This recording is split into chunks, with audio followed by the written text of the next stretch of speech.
today's video, we are going to be transforming the flooring into this gorgeous laminate oak effect flooring. And we're going to be taking you with us every step of the way. If you're new here, hey, we're Ellie and Lloyd, and we bought our first home back in April 2022, and it's split into 2 flats. Since then, we've been DIY renovating it back into our dream home one step at a time. Our current project is the home office, and today we're going to be transforming the crusty dusty old floor into this gorgeous oak effect laminate. So if you're interested in DIY fitting your own laminate flooring, then this video's for you.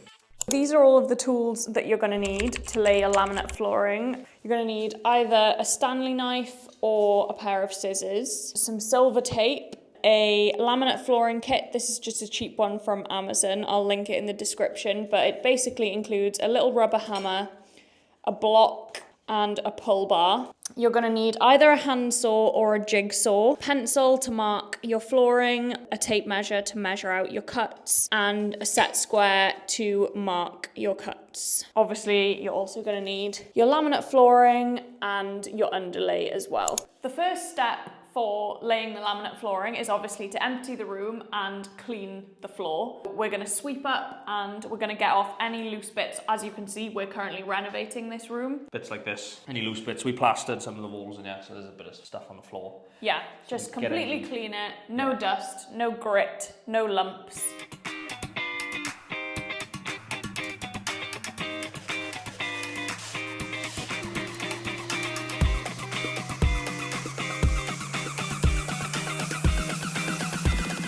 So the floor's now clean and free from all debris. We're going to put some underlay down. With the laminate flooring that we fit in, you have to fit an underlay. We've got this 5mm thick gold back underlay. This can be used with wood and laminate flooring. It's got some insulation properties and it actually creates a damp-proof membrane. We'll leave a link for this in the description. This is the overlap on the underlay, so it creates your damp-proof membrane.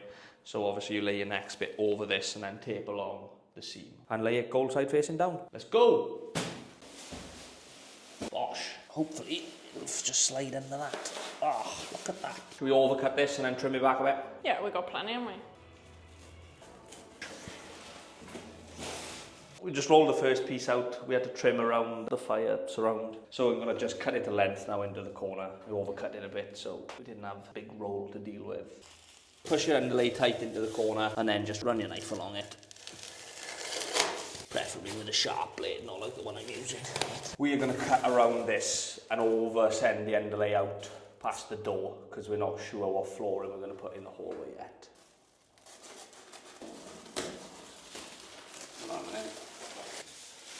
Lovely job. This is the overlap which Lloyd was talking about earlier on in the introduction. So the next roll that we cut will be fitted on top of that overlap here just to ensure everything is completely covered underneath. Should we get something heavy to put in the corners? Yeah, that's a good idea, just so it doesn't move. We're just going to use something of weight, put in the corner to stop the corners lifting while we carry on a minute. We're laying the next sheet now. So we've got this awkward little step here where our hearth for the fireplace kind of sticks out. So Lloyd's just going to cut around this now, notch it out. So it can go all the way in there. So we're just feeling for where the tile is sticking at and cutting along that. And then this piece is then laid on top of the skirt overlap from the previous section. So you can see here it's completely... We've got some silver tape, which we will also leave linked in the description. So we're now just going to go over the join where the overlap is and stick them all together using this so that it's all completely sealed. Going to do the same thing here now, just trim around the door opening, send it out through the door. We'll go again. So now we're just going to run a tape along the joint. Let's try and get it straight, is it? What do you think?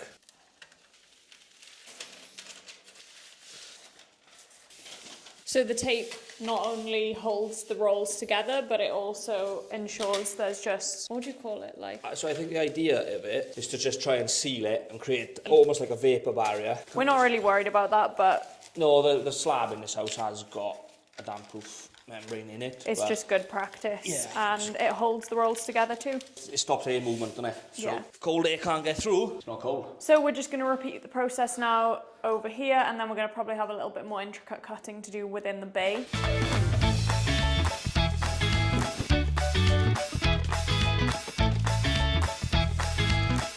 Lloyd's laid the third roll here now, and we've come to the edge of the bay window.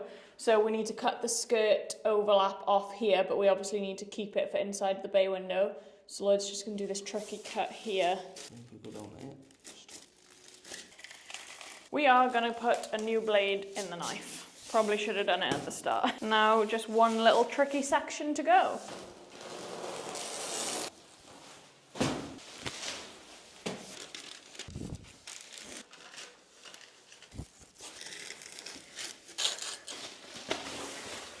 I wish the floor was going to be that easy to fit. But now that the underlay is all complete and all taped up, it's now time to decide which way to lay the laminate flooring. We have got planks of laminate flooring, so we can obviously lay them horizontal this way, or we can lay them vertical. We've decided to lay them horizontally, and that goes with the light. That's what the instructions suggest, so we're going to go with that. You've got to have a think about where you want to start in the room, so you don't end up with a tiny slither cut or something. At the end, at either end. This has worked out somehow that it's 16 complete planks. Yeah, unintentionally, that was very lucky. So basically what we did to get that figure is measured the face, the width of the plank. In our case, it's 195 millimeters. And then we measured the width of the room from here to here, because we're going to be laying our planks this way. And then you just divide the width of the room by the width of the face of the plank. Yeah. And then that's going to give you the number of planks you're going to need that'll fit in that space. So in our case, it's exactly 16, which we did not actually account for. That's just very lucky. Whether it will be or not, I'm not. Yeah, it'll be near enough. So we've decided which way we're going to run the planks. We've decided where we're going to start. We're going to start in that corner.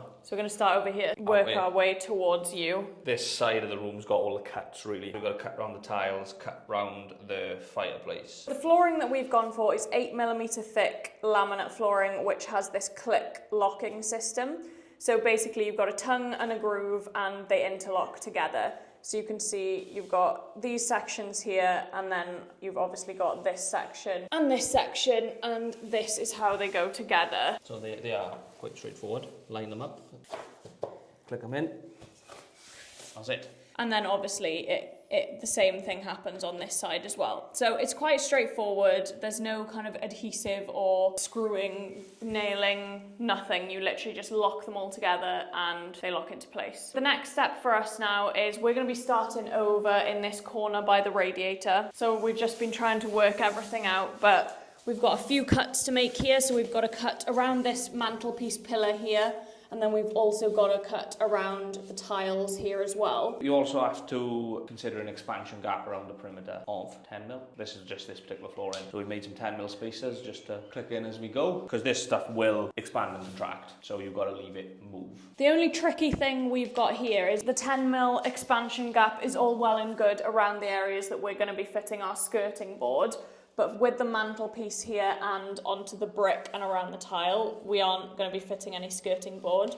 So we are going to cut these pieces tight to these edges, but I think it should be fine because it's just what's going to give us the nicest finish. Lloyd has marked up the cuts onto this plank. So we've brought it outside, we've set it up on the trestles, and we're going to use a jigsaw to cut these out. You can use a handsaw as well if you haven't got a jigsaw, but we found it's a little bit more accurate with the jigsaw. So we're just going to cut these out, and then this will be our first piece of flooring.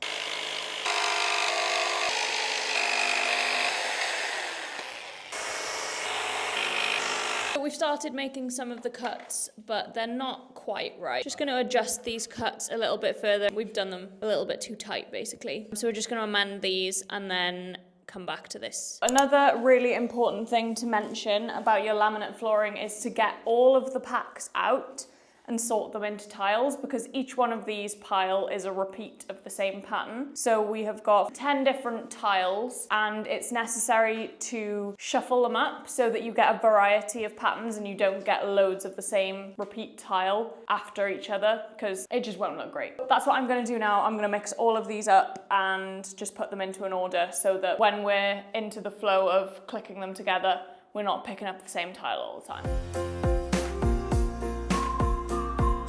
Okay, so we've made the 2 first cuts now. We're just going to pull the first one back out so we can attach the second one in. Then try and fit them as one piece. Try and fit them as one piece.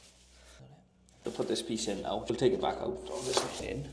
Just putting this piece in to give this a bit of strength, because these two are quite big cut, or this one is, so that it doesn't snap this sort of leg off where we've cut it. So that is the first of the tricky cuts done. I'm hoping, I don't want to jinx it, but I think the next cuts are all going to be a lot simpler. We've got one more plank to lay in this row to kind of just go into the corner there, and then we can get on to the main bulk of the laying. I'm just going to measure the last piece now, so I'm just putting my packer against the wall and measuring off the packer so we keep our gap 465 to the face. So we'll go and cut that. This is the plank which Lloyd is going to cut to fit in down here, and as you can see, we've got the groove sides sticking out here, so we need to make sure we cut the correct side of the new plank. This edge here is the one that's going to will slot in there, and then the offcut is going to start on the flat piece where we've got the cut edge, is going to go into the wall down there, and then you just repeat the process. Carry on. If the offcut ends up being less than 300 mil, don't start again.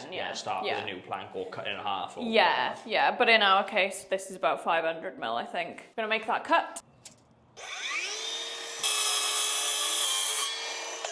You obviously don't have to use a track saw, you can use a hand saw, but we've recently acquired a Ryobi track saw, so we'll use that. So we'll pop him in there, lay him down. This was like a laminate floor fitting kit off Amazon. Just got to tap the grooves together, so just put them there, give them a little tap. Make sure they're locked together. And it's got like a little groove in there, so you can... Just like that? Just like that. Now we can take the offcut of that and start up there. So the first row is completely done now, and we're going to make a start on the next rows. So straight pieces should go a bit faster now, shouldn't it? Yeah.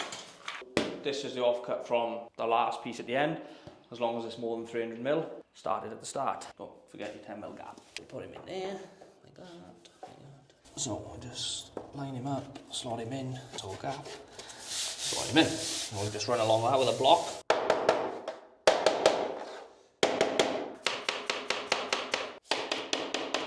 The reason that block is essential is you wouldn't be able to do that without damaging the groove if you didn't have the... Yeah, if you just try to hit that, you'd damage, yeah. There, wouldn't you? So you can see how this process is going to speed up a lot when you're just dealing with the full planks and the easy cuts. So we're just going to get on with this now until we come to the bay area.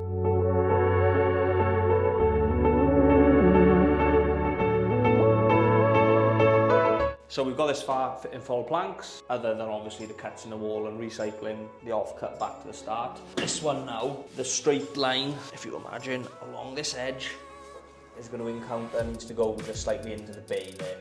So we'll have to cut that. So we'll have to cut it into there, give a little return cut, and cut the angle of this on it now. We all love bay windows. So Lloyd's cut this piece to size. Let's see if it fits. There we go. 10 mil in there. So yeah, we've got the 10 mil either side. Well done. Lovely.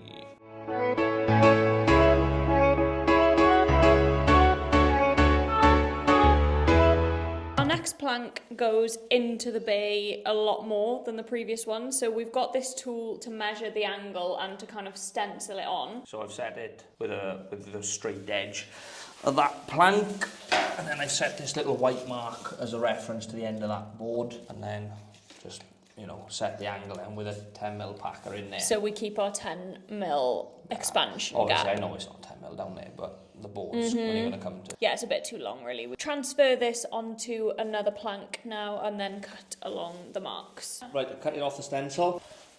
Let's try it and see, is it? In the groove. Gosh.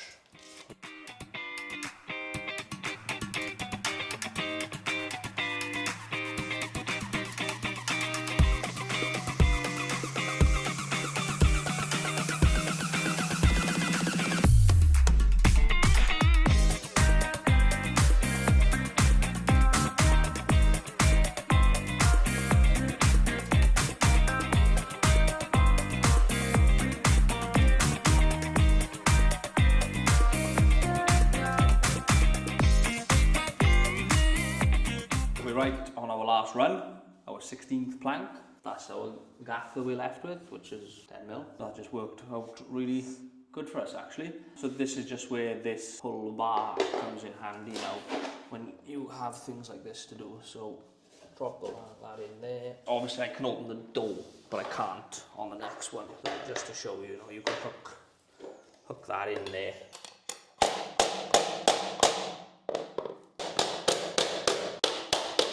So that's where you can use this, is for when you need to tap your last piece in. So we'll do the same thing on our last bit here now. The last bit now is the piece through the door, and we just got to undercut the door liners. It's fairly standard practice. I've just got a scrap piece of flooring or an offcut or whatever piece you're not going to use. Just multi-tool and a blade, and we'll just go in now and...